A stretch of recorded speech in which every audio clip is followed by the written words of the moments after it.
নমস্কাৰ জোনাকী ষ্টুডিঅ'ৰ দ্বাৰা পৰিচালিত আৰু জোনাকী এণ্টাৰটেইনমেণ্টৰ দ্বাৰা প্ৰচাৰিত গ্ৰন্থপাঠ অনুষ্ঠানত পাঠকবৃন্দলৈ আগবঢ়োৱা হৈছে বিশিষ্ট কবি সাহিত্যিক নাট্যকাৰ তথা অসম সূৰ্য কীৰ্তিনাথ হাজৰিকা বঁটা আৰু আৰোহণ সাহিত্য বঁটাৰে সাহিত্য জগতত সফল খোজ পেলোৱা শ্ৰদ্ধাৰ দীপালী বৰুৱাৰ এক ব্যতিক্ৰমী সামাজিক উপন্যাস অব্যক্ত। আহকচোন উক্ত গ্ৰন্থখনিৰ আজি ৯ নম্বৰ খণ্ডটি পাঠ কৰোঁ। দুয়ো চাহ লৈ বাহিৰৰ বাৰাণ্ডাত বহিল। আবেলি হৈছিল। অক্টোবৰ মাহ। আবেলি লাহে লাহে সেমেকা হৈ পৰিছে। গাঁৱৰ মানুহে আমাক সন্দেহ কৰে বা মনৰ ধাৰণা তোমাৰ। দুৰ্বল মন তেনেকুৱা হয়। সাহসী হোৱা। দেখিবা চববোৰ তেনেই সহজ স্পষ্ট। দেউতাৰ মা সম্পৰ্ক আমি জানো ঠিক কৰিব পাৰিম বা দেউতাক জানো বিচাৰি পাম। বৰ্তমান পৃথিৱীত কোন লুকাই হাৰিব? তেনেহ'লে মিছন চুৰু। অফক'ৰ্ছ। লাহে লাহে সাৱধানীৰ মৰণ নাই।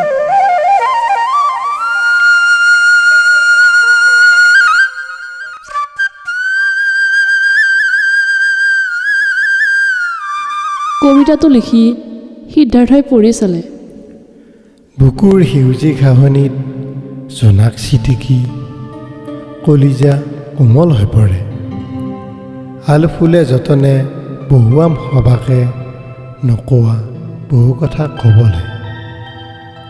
দুচকুত চকু থৈ উঠে উঠে যাব বহু প্ৰেমৰ সৰগী অমৃত।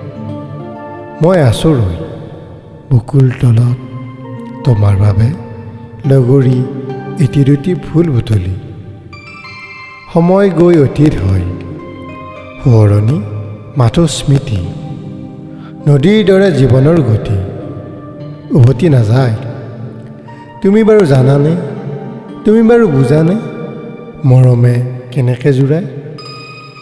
আধা পোৰা কলিজাতি চকুৰে চাই বুজিব জানো হৃদয়ে কি বিচাৰে? মৰুৰ বুকুত এজাক বৰষুণে কিবা দিব পাৰিবনে? জীৱনে বিচাৰে প্ৰিয় সখী সুখ দুখৰ লগৰী। নদীৰ নিবিড় সোঁতত উটি মিলি দিম তৰি। পূৰ্ণিমালৈ মনত পৰিল দিল খোলা ছোৱালী। দেউতাকক তাই ঘৃণা কৰে। অলপ জনা হোৱাৰ পৰাই তাই সদায় ৰাতি দেখিছিল একেই কাৰ্য। সিদিনা কৈছিল পূৰ্ণিমাই, আগৰাতি আৰু পিছৰ ৰাতিৰ ধুমুহাত তচনচ হৈ পৰা পাতৰ দৰে বিচনাৰ এচুকত কুচি মুচি পৰি ৰৈছিল তাই।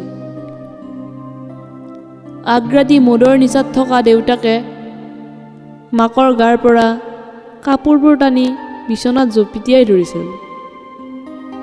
দুখ, হতাশা আৰু অস্বস্তিত মাকে কান্দিছিল। দেউতাকৰ প্ৰয়োজন শেষ হ'লে লাঠি মাৰি মাকক বিচনাৰ পৰা বগৰাই দিছিল আৰু অৱস আসন্ন দেহেৰে দেউতাক টোপনিত লালকাল হৈ পৰিছিল। উচুপি উচুপি মাকে দেউতাকৰ উলংগ দেহটো কাপোৰ এখনেৰে ঢাকি পূৰ্ণিমাক বুকুত সাৱটি শুই পৰিছিল। পিছ ৰাতি আকৌ একেই দৃশ্য, যদিও এইবাৰ মাকক সুখী যেন লাগিছিল। এইবাৰ নিচা পতা মানুহজনে মাকক সুখী কৰিবলৈ প্ৰাণে প্ৰাণে যুদ্ধত লিপ্ত হোৱা দেখা যায়। মাকে বাৰে বাৰে দেউতাকক জোৰেৰে সাৱটি গাৰ ওপৰতল কৰা দেখে। ঘন ঘন উশাহ আৰু শেষত দীঘলীয়া উশাহ। পূৰ্ণিমাৰ চিঞৰি দিবলৈ মন যায়, কিন্তু তাই চিঞৰিব নোৱাৰে, কাৰণ মাকক তাই সুখী দেখে।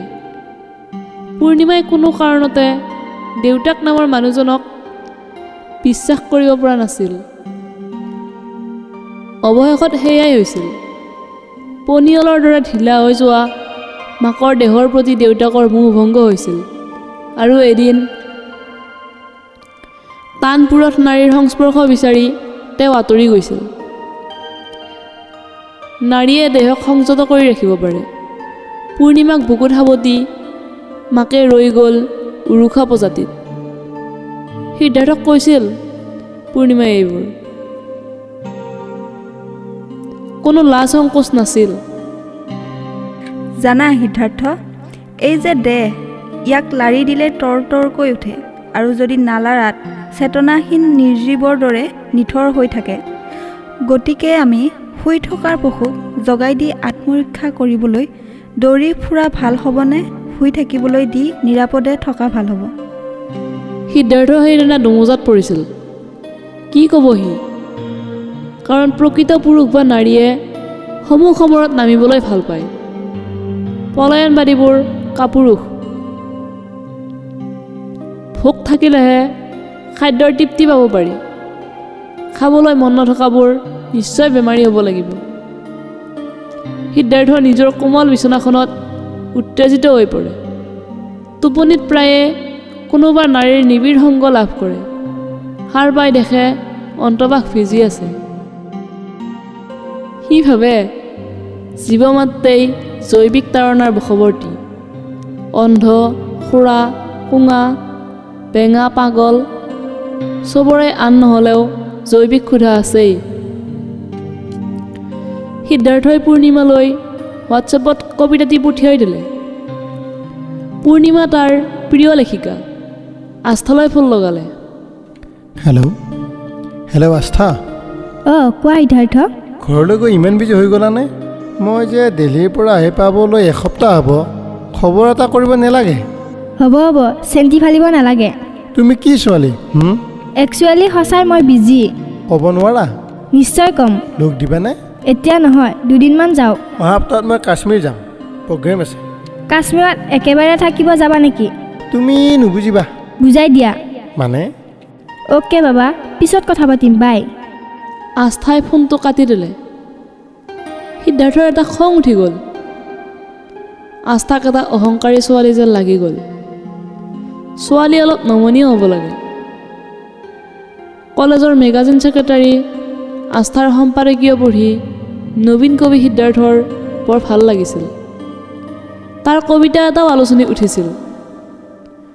কলেজ লাইব্ৰেৰীত দুয়োৰে মুখামুখি খুন্দাত সিদ্ধাৰ্থৰ হাতত থকা উপন্যাসখন ছিটিকি পৰিছিল। সেইখন বুটলিবলৈ গৈ আকৌ খুন্দা খাই দুয়ো উখ কৰি চিঞৰি উঠিছিল। বান্ধৱী হিয়াৰ ওচৰলৈ গৈ আস্থাই তালৈ আঙুলিয়াই কৈছিল, সি এটা কবি। কবিবোৰতো পাগলেই। কবি সিদ্ধাৰ্থ দুৱাৰা। হয়। 100%য়ে হয়। মই নিচিনাৰ বাবে দুখিত। তই কি চিনিবি? নিজে আস্থা হয়নে নহয় মই সোঁৱৰাই দিব লাগে। তেনেস্থলত কোন কি কেনেকৈ জানিবি? সেয়াই আৰম্ভণি। তাৰ পিছৰ পৰা আজি 5-6 বছৰে দুয়োৰে মাজত নিবিড় বন্ধুত্ব। সিদ্ধাৰ্থৰ আকৌ খং উঠিল। তাইৰ কিবা ফিলিংছ বোলা বস্তুটো আছেনে নাইবা? তাইৰনো অনুভূতি, প্ৰেম এইবোৰ একোৱেই নাইনে? কিমান দিন একেলগে ফুৰিছে, খাইছে, আনকি শুইছেও। চিনেমা হলৰ আন্ধাৰত হাতৰ মাজত হাত সুমুৱাই বহিছে। বন্ধুবোৰৰ লগত নিৰ্জন ঠাইবোৰত গৈ নৈত সাঁতুৰিছোঁ। জিকা চোলাৰ পৰা জিপডাল খুলিবলৈ তাক চিঞৰি মাতে। সিদ্ধাৰ্থ, কি চাই আছা? আহা না, জিপডাল খুলি দিয়া। বুকুখন কেনেকুৱা টান হৈ লিপিত খাই ধৰিছে দেখা নাই? এতিয়া সি চাই তাইৰ বগা মঙহাল কোমল বুকুখন। তাৰ চুই চাবলৈ মন যায়। পিঠিৰ মিহি ছালখনত হাত বুলাই দিয়ে। তাই ভেকাহি মাৰি উঠে। চাও গুচ, চান্স পালিয়েই নহয়। লগে লগে তাৰ হাতখন কোচ খাই যায়। ৰাতি গাড়ীৰ চিটত তাৰ কাষত বহি আহি নিৰ্ভয়ে টোপনি যায়, তাৰ বাহুত মূৰ থৈ। সি আলফুলে ধৰি থাকে তাইক। ৰাতি হোষ্টেললৈ যাব নোৱাৰি তাৰ ৰুমতে থাকে। তাৰ কাষতে কুচি মুচি শুই থকা ছোৱালীজনীলৈ তাৰ মৰম লাগে। দীঘল মেলা চুৰি দাড়ি গাৰুত সিঁচৰতি হৈ পৰি ৰয়। ঢিলা চোলাটোৰে বুকুখনৰ এফাল ওলাই থাকে। সিদ্ধাৰ্থৰ চকু দুটা তাতেই ৰৈ যায়। এবাৰ চুই চাম নেকি পদুমৰ কৰি দুটা? নাই, সি বিশ্বাস ভংগ কৰিব নোৱাৰে। কিমান বিশ্বাসত তাই তাৰ লগত শুই আছে। তাইতো বেলেগৰ লগতো যাব পাৰিলে হয়। তাইক তাৰ ভনীৰ দৰে লাগি যায়। কপালত চুম আঁকি সিও শুই পৰে। আস্থাই কিয় তাক বুজিবলৈ চেষ্টা নকৰে? সি তাইক ভাল পায়, বহুত বহুত। সি তাইক এইবাৰ ক'বই ক'ব। তাইক সি যেনে তেনে লগ কৰিব, খুব কম দিনতে। সি তাইক বিচাৰে, তাই তাৰ কবিতাৰ প্ৰেৰণা। ইমান পৰা শ্ৰোতাসকলে উপন্যাস পাঠ অনুষ্ঠানত দীপালী বৰুৱাৰ ৰচিত উপন্যাস অব্যক্ত ধাৰাবাহিক পাঠৰ গ নম্বৰ খণ্ডটি শুনিলে। পাঠ কৰিলে চুমি হাজৰিকা। আন আন চৰিত্ৰত অভিনয় কৰিলে দেৱজিৎ ডেকা, তৃষ্ণামণি ডেকা, নীলাক্ষী দিহিঙীয়া আৰু সাগৰিকা শৰ্মাই।